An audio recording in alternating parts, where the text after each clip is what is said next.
क्या आपको भी लगता है कि म्यूचुअल फंड सिर्फ अमीर लोगों के लिए होते हैं?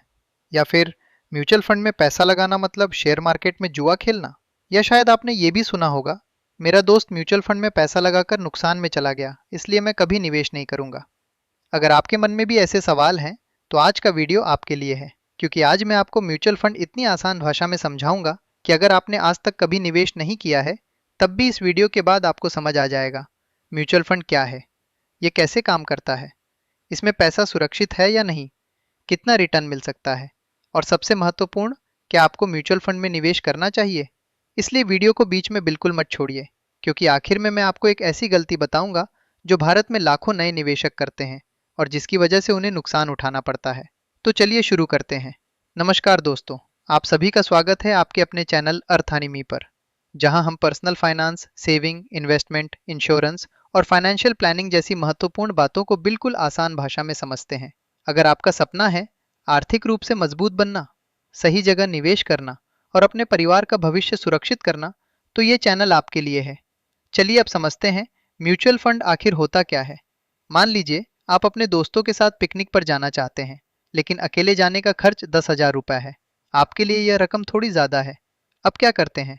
आपके 20 दोस्त मिलकर पैसे जमा करते हैं। हर व्यक्ति 500 रुपये देता है। अब कुल मिलाकर 10,000 रुपये इकट्ठे हो जाते हैं और उस पैसे से सभी लोग मिलकर पिकनिक का आनंद लेते हैं। म्यूचुअल फंड भी बिल्कुल इसी तरह काम करता है। यहाँ हजारों या लाखों लोग अपना अपना थोड़ा थोड़ा पैसा एक जगह जमा करते हैं। कोई 500 रुपये निवेश करता है, कोई 1,000 रुपये, कोई 5,000 रुपये और कोई लाखों रुपए। इन सभी का पैसा मिलकर एक बड़ा फंड बन जाता है। लेकिन अब सवाल आता है, इस पैसे का क्या होता है? क्या यह पैसा बैंक में पड़ा रहता है? नहीं। यहीं पर आता है एक महत्वपूर्ण व्यक्ति, जिसे कहते हैं फंड मैनेजर। मान लीजिए आप और आपके दोस्त क्रिकेट खेल रहे हैं, लेकिन टीम का कप्तान कौन होगा? स्वाभाविक है, जो सबसे अनुभवी खिलाड़ी होगा। उसी तरह म्यूचुअल फंड का पैसा भी किसी आम व्यक्ति के हाथ में नहीं दिया जाता। इसे संभालते हैं प्रोफेशनल फंड मैनेजर्स। इनका काम होता है अच्छी कंपनियों का चयन करना, कब खरीदना है, कब बेचना है, कितना रिस्क लेना है, निवेशकों के पैसे को लंबे समय में बढ़ाने की कोशिश करना। यानी आपका पैसा प्रोफेशनल्स द्वारा मैनेज किया जाता है। लेकिन इसका मतलब यह बिल्कुल नहीं कि प्रॉफिट की गारंटी है। मार्केट ऊपर जाएगा तो आपके निवेश की वैल्यू भी बढ़ सकती है, और अगर मार्केट नीचे आएगा तो कुछ समय के लिए वैल्यू कम भी हो सकती है। यही कारण है कि म्यूचुअल फंड को हमेशा लॉन्ग टर्म इन्वेस्टमेंट माना जाता है, और इसी वजह से अगले भाग में हम समझेंगे म्यूचुअल फंड और शेयर मार्केट में असली अंतर क्या है, क्योंकि यहीं सबसे ज़्यादा लोग कंफ्यूज होते हैं। अब तक हमने समझ लिया कि म्यूचुअल फंड क्या होता है, लेकिन अब सबसे बड़ा सवाल, अगर म्यूचुअल फंड का पैसा भी शेयर मार्केट में लगता है, तो फिर सीधे शेयर्स खरीदने और म्यूचुअल फंड में निवेश करने में क्या अंतर है? बहुत अच्छा सवाल है। इसे एक आसान उदाहरण से समझते हैं। मान लीजिए आपको क्रिकेट की बिल्कुल भी जानकारी नहीं है, लेकिन आप आईपीएल की एक टीम बनाना चाहते हैं। क्या करेंगे? क्या आप खुद खिलाड़ियों का चयन करेंगे? किसे खरीदना है, किसे बाहर करना है, किस पर भरोसा करना है? अगर अनुभव नहीं है, तो गलती होने की संभावना बहुत ज़्यादा है। लेकिन अगर यही काम आप किसी अनुभवी कोच को दे दें, तो क्या होगा? वह अपनी जानकारी और अनुभव के आधार पर बेहतर टीम चुनने की कोशिश करेगा। यही अंतर है। जब आप सीधे शेयर खरीदते हैं, तो हर फैसला आपका होता है। लेकिन जब आप म्यूचुअल फंड में निवेश करते हैं, तो यह जिम्मेदारी प्रोफेशनल फंड मैनेजर की होती है। यानी आपको रोज मार्केट देखने की जरूरत नहीं होती, हर कंपनी की बैलेंस शीट पढ़ने की जरूरत नहीं होती। कौन सा शेयर खरीदना है, कब बेचना है, यह सब एक्सपर्ट टीम तय करती है।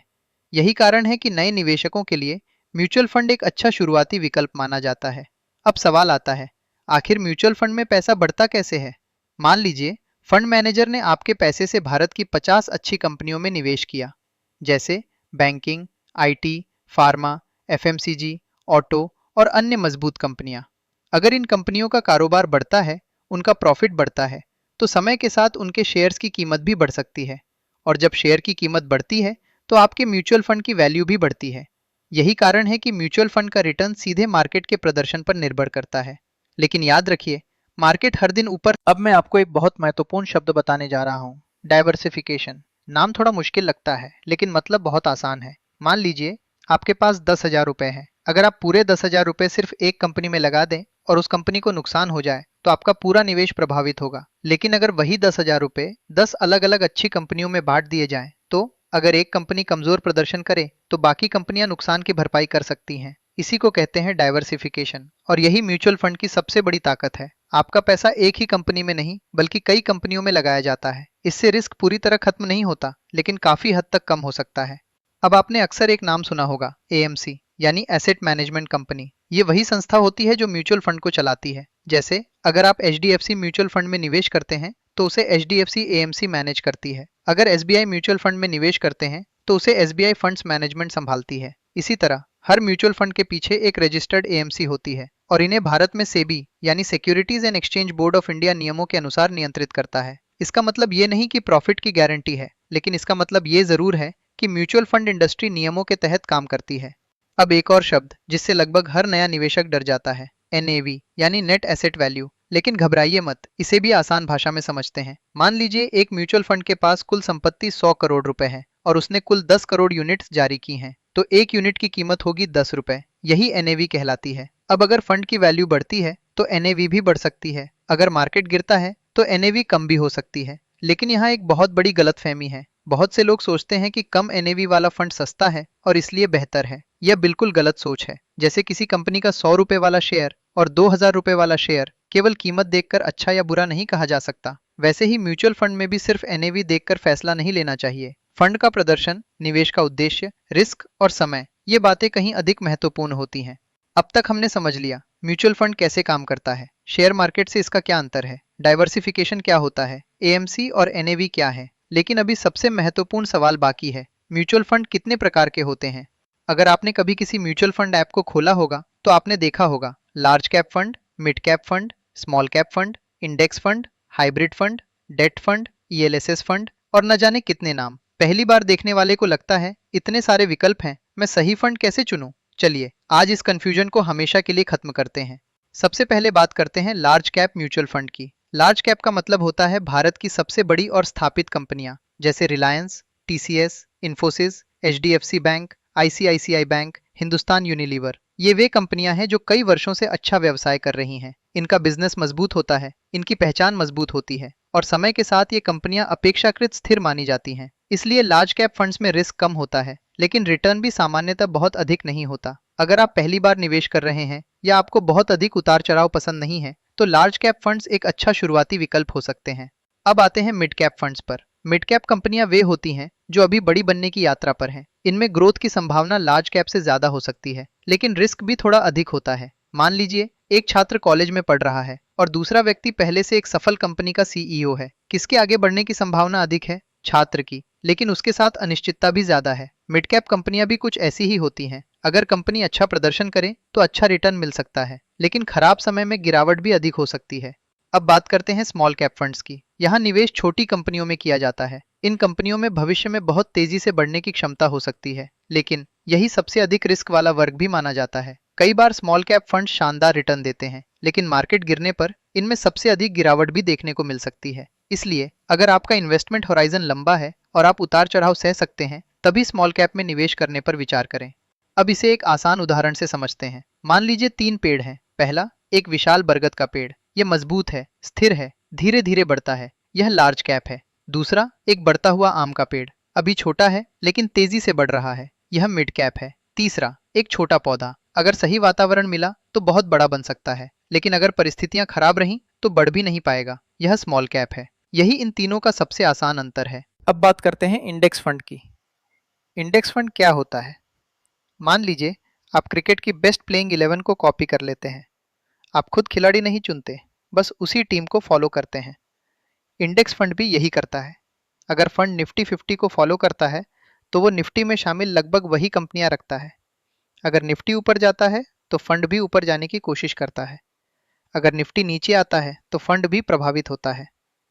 इंडेक्स फंड में किसी फंड मैनेजर द्वारा लगातार स्टॉक चुनने की कोशिश नहीं की जाती, इसलिए इनका एक्सपेंस रेशियो भी सामान्यतः कम होता है। और यही कारण है कि लंबे समय के निवेशकों के बीच इंडेक्स फंड्स काफी लोकप्रिय हो रहे हैं। अब बात करते हैं हाइब्रिड फंड की।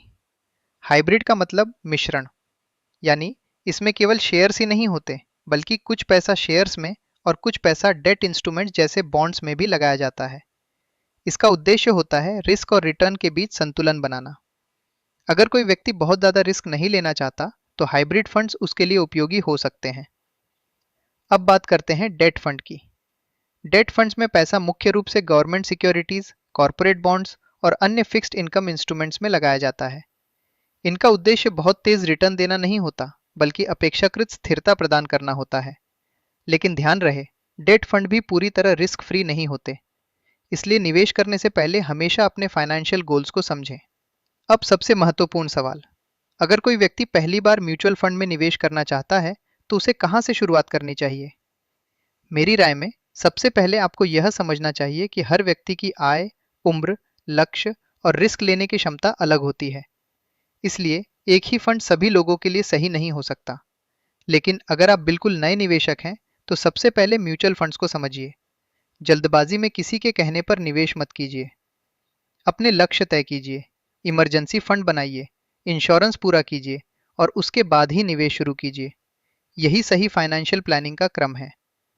अब तक आपने म्यूचुअल फंड क्या है और उसके प्रकार समझ लिए, लेकिन अब सबसे ज्यादा पूछा जाने वाला सवाल, क्या म्यूचुअल फंड सुरक्षित है? इसका जवाब है हाँ भी और नहीं भी। सुनकर थोड़ा अजीब लगा होगा, चलिए समझते हैं। सबसे पहले एक बात याद रखिए, म्यूचुअल फंड कोई बैंक एफडी नहीं है। यहाँ रिटर्न की कोई गारंटी नहीं होती। अगर शेयर मार्केट ऊपर जाएगा तो आपके निवेश की वैल्यू भी बढ़ सकती है। अगर मार्केट नीचे आएगा तो कुछ समय के लिए आपके निवेश की वैल्यू कम भी हो सकती है। यही कारण है कि इसे मार्केट रिस्क कहा जाता है। लेकिन क्या इसका मतलब है कि म्यूचुअल फंड खराब है? बिल्कुल नहीं। अगर ऐसा होता तो भारत में करोड़ों लोग म्यूचुअल फंड में निवेश नहीं कर रहे होते। समस्या म्यूचुअल फंड नहीं होती, समस्या होती है गलत उम्मीदें। कुछ लोग सोचते हैं मैंने 6 महीने निवेश किया, अब मेरा पैसा दोगुना क्यों नहीं हुआ? लेकिन म्यूचुअल फंड कोई जादू नहीं है।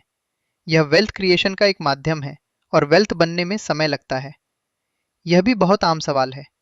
अगर आप किसी अच्छी और नियमों के अनुसार चलने वाली एएमसी के म्यूचुअल फंड में निवेश करते हैं तो आपका पैसा किसी व्यक्ति के पास नहीं जाता, वह विभिन्न कंपनियों में निवेश किया जाता है।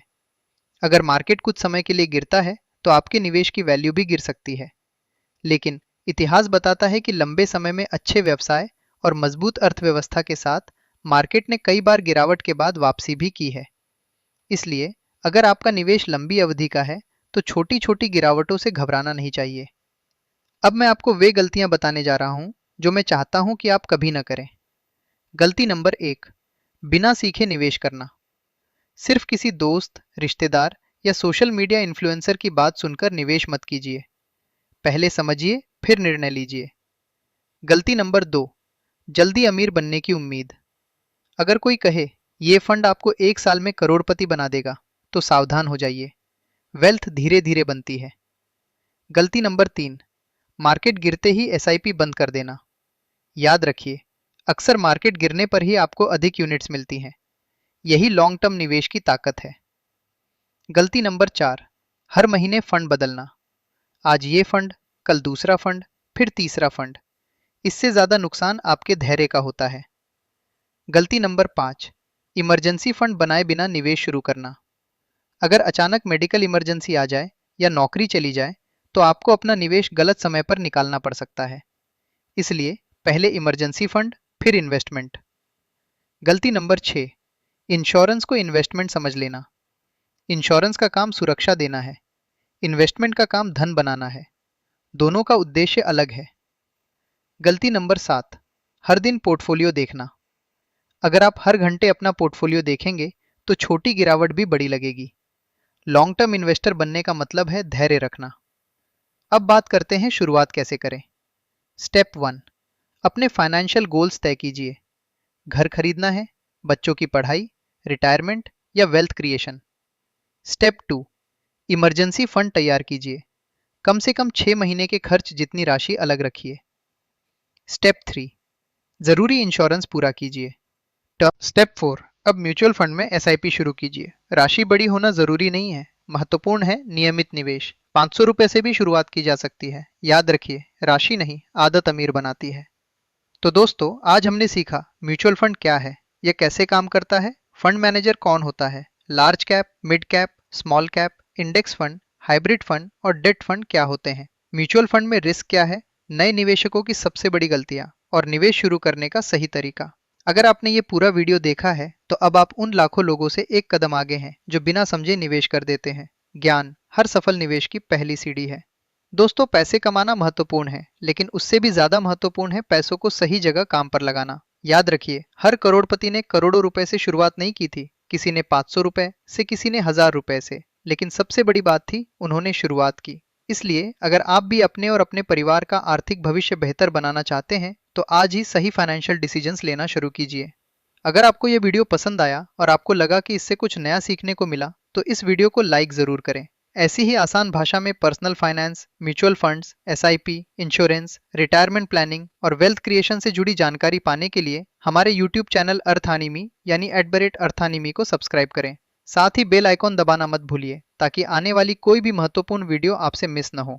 अगर आपके मन में म्यूचुअल फंड से जुड़ा कोई भी सवाल है तो नीचे कमेंट में जरूर लिखिए। मैं हर संभव कोशिश करूंगा कि आपके सवालों का जवाब दूं।